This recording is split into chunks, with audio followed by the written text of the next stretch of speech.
Hello, welcome everyone to the Mindful Her panel, a heartfelt gathering of the powerful women behind the stories in this book. And this anthology is more than just words on a page, it's a vulnerable, real, and empowering reflection of what it means to face mental health challenges and rise with strength and compassion.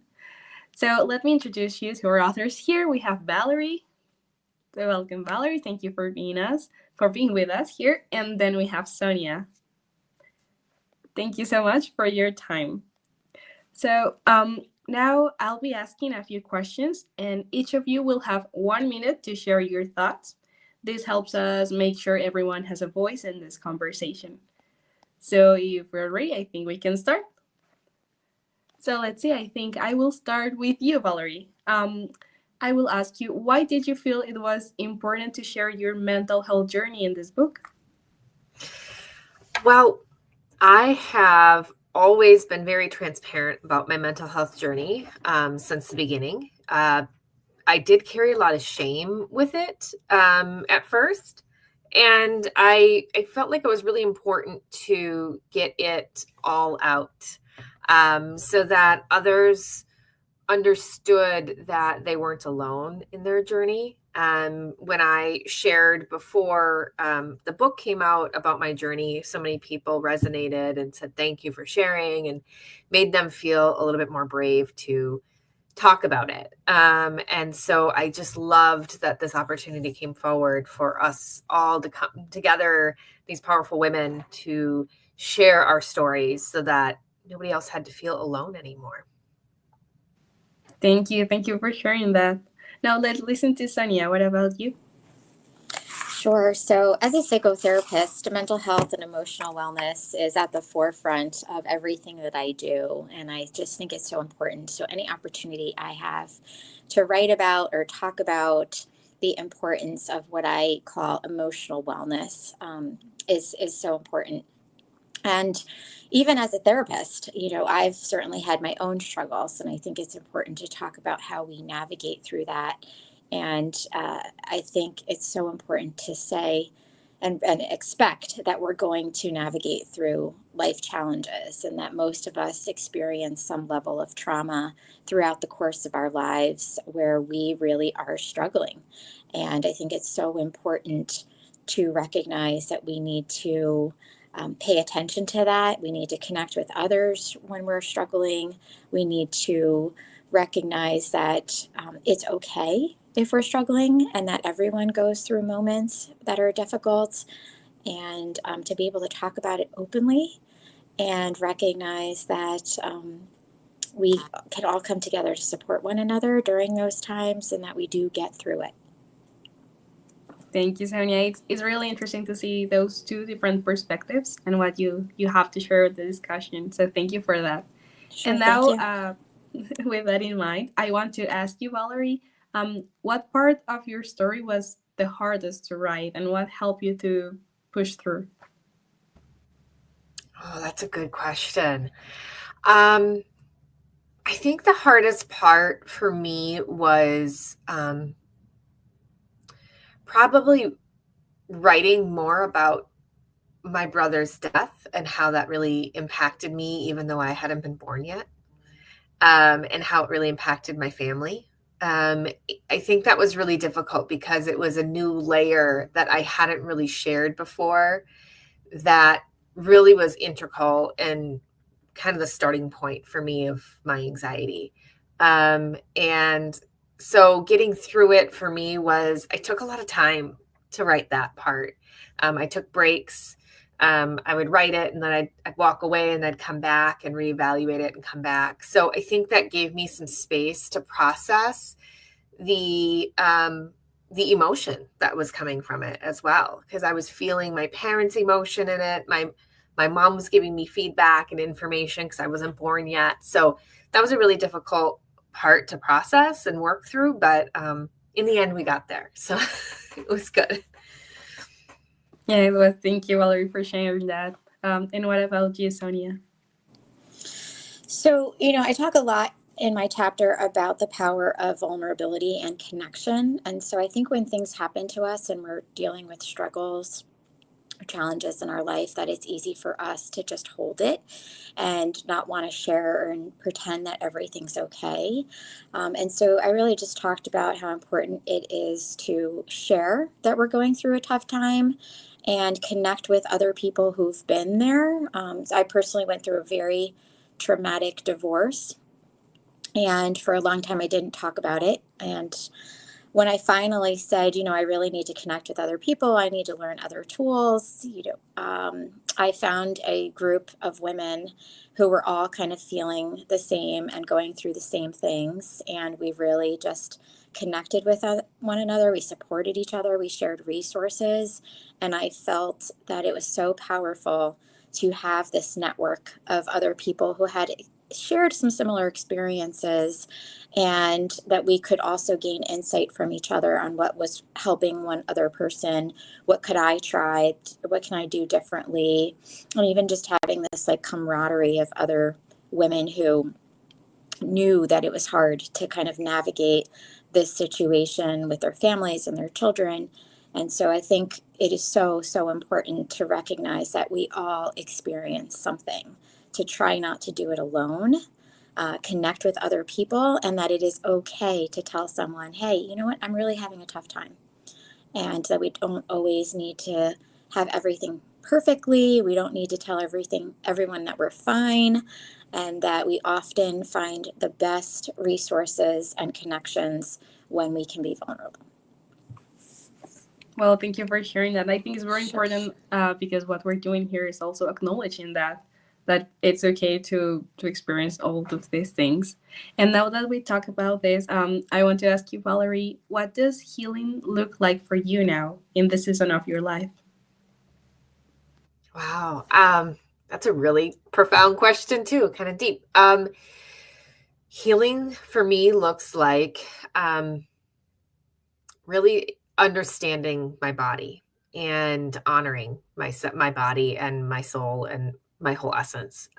So it's really slowing down, knowing my limitations, having my boundaries, and honoring myself and listening to my intuitive self of when I need to rest, when I need the healing, when I need nourishment, whatever it might be. Because I wasn't doing that for myself for so many years, and it got me into the space I was. So now I come into a place of body wisdom for my healing. Thank you for that. I think that's powerful to actually understand that sometimes we need a little bit of time for ourselves.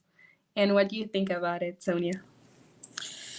So self-care and knowing our body, like Valerie said, is so important. Knowing what we need when we need it, and being able to access the resources and the downtime when we need it the most, and not waiting until we're way past that phase, right? So kind of being proactive and, okay, I'm starting to feel burnt out. I'm starting to feel stressed, or, this thing that happened in my life really turned things upside down. And so recognizing what you need.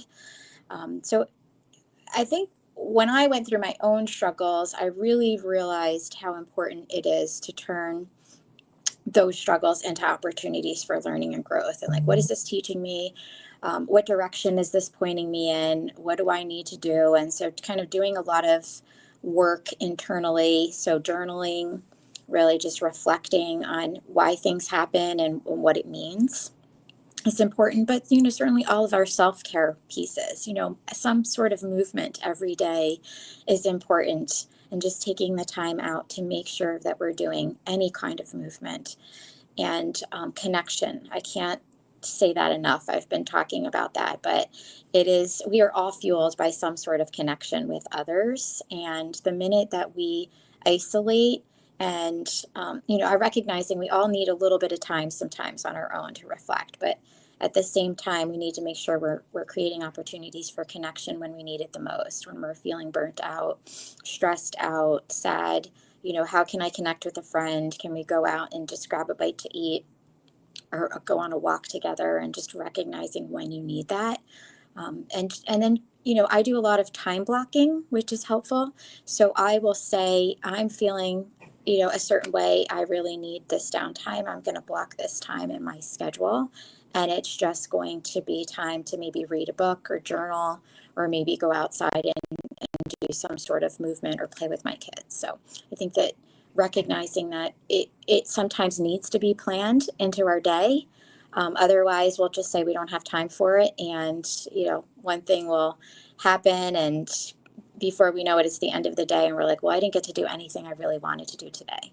And so really important to just build it into our daily routine of what do I need and how do I make sure that I block the time to do that. Yes, I agree with you on that we actually need to have some space for ourselves in the day, or otherwise we will just miss it. Absolutely. And now that we have this space, I want to ask you, Valerie, what message or piece of advice would you give to someone who's currently struggling? Take it day by day. Don't give up. I think so many times we get caught in, I kind of call it the whirlpool of, the emotions, and it gets really overwhelming to sit with it as well, especially if you have anxiety or having panic attacks, to have to sit with that daily. And you don't really see the forest through the trees yet. You just see the whirlpool, and it's really scary to sit in that.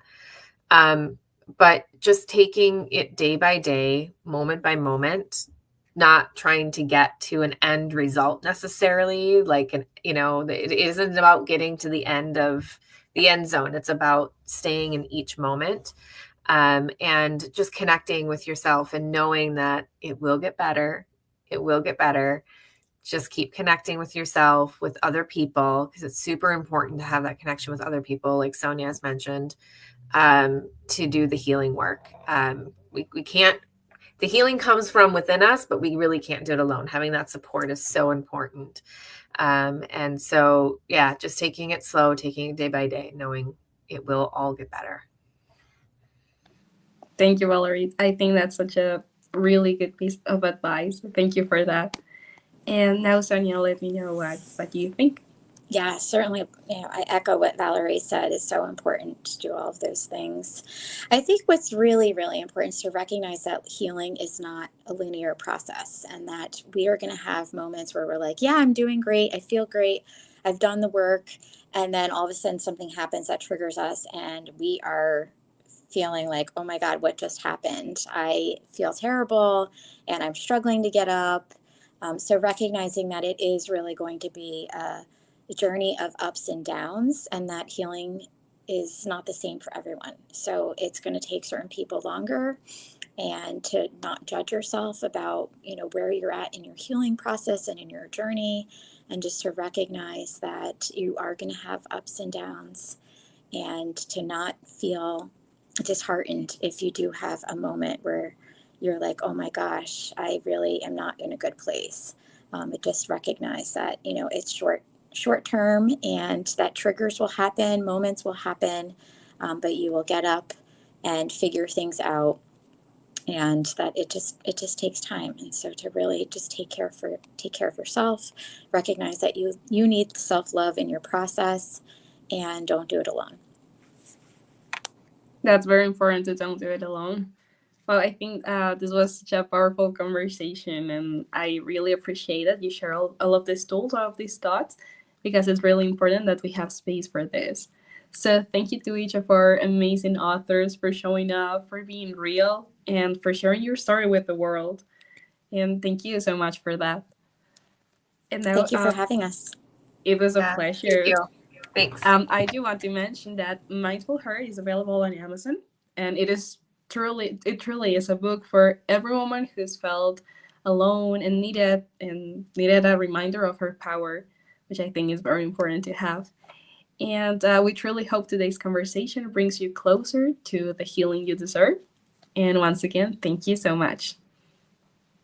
Thank you. Thank Take you. care, It was everyone. a pleasure. Thank You you. too. Bye-bye. Thanks so much. Bye-bye.